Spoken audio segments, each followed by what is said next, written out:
Hey guys, here we are in Mel Bay's Method 1 still, and I'm looking at a song he calls Serenade. It's his own composition.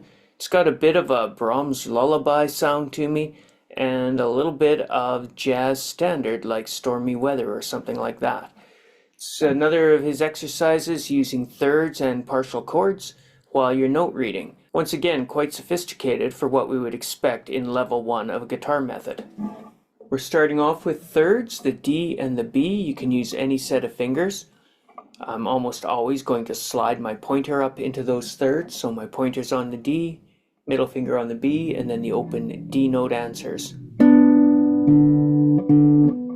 Open G and B, return to the D and B, and then slide it down to D flat and B flat. So we get the G chord, G again with the opens, slide chromatically into the C and A of the D7. We're doing the same third, but in the G chord it was a 3 and a 5. Now it's a 5 and a flat 7 on the D7 chord. Try to maintain those two notes while you reach for the F sharp on the 4th string. Arpeggiate the chord, remove the pinky and strum it, and it's in a D9 with an open A in the bass. If I were analyzing that myself, I would have told you it's an A minor. Obviously though, he's thinking in the background there's a bass player playing a D. So here's your first, 5 bars? The G chord, open D, stay there, slide down into the D7 chord, add the F sharp, remove it. In the next line you've got your D7 chord building already, add the F sharp for the D7, remove it for the D9, add it for the D7, and slide up 1 fret for what he's calling a G diminished chord. This could be a C sharp diminished or any other diminished that's involved here. So we've had this third with the A and C, now we move it to A sharp and C sharp with the open B. Play those notes again, A sharp, C sharp. Slide them up to the B and D in the G chord. So you see we went chromatically through that.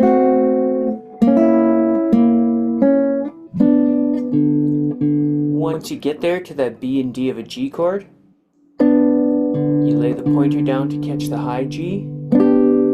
That looks just like doing an F chord, but up 2 frets in a G.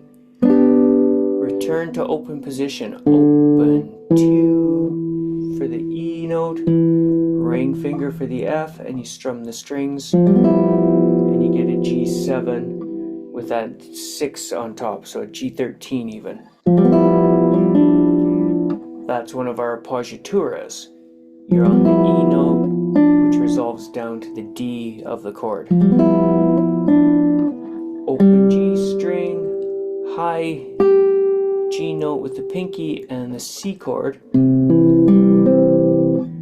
in the rest of the voicing. So G7 with the D note, open G string, high G note, C chord. Now there's no trick to reading this, you'll have to practice this. E, C sharp, A sharp. Our third is up a fret again. Open G, E, C sharp. So this is that diminished chord again. We've got the same diminished portion in here. And then up the D chord. With the open E in it, making it a D9. So here are the arpeggios again. C, up the chord, slide that up a fret, open D, and then you D7, open the E for a D9, D7 again, and a G chord. There you've heard the whole G chord, the top 4 strings, the B note, leave it there, open D and G. This B and G are the third in the G chord. C and A, the D7 chord, returns us to the top.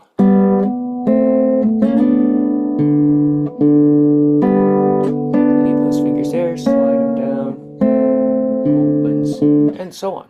That should probably be enough discussion on it. We're going to have a first and second ending. Let's give it all a listen. It's andante again, so roughly 75. For me, just think slow walking pace. I'm just going to set a pace. Here's 120. So here's 60. 75 would be a little faster.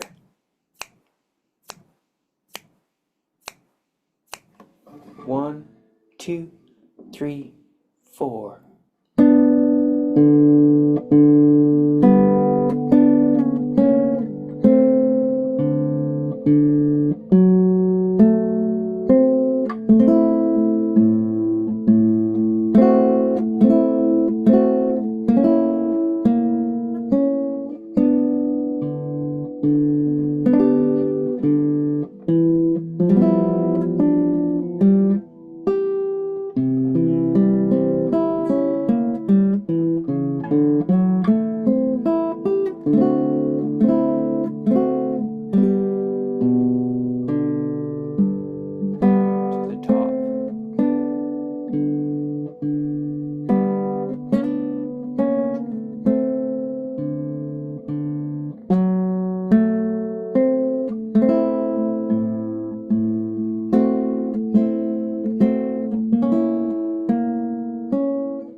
I hope that sounded good because it sounds quite lovely to me. Have a good day, guys. I'll see you guys later. Bye.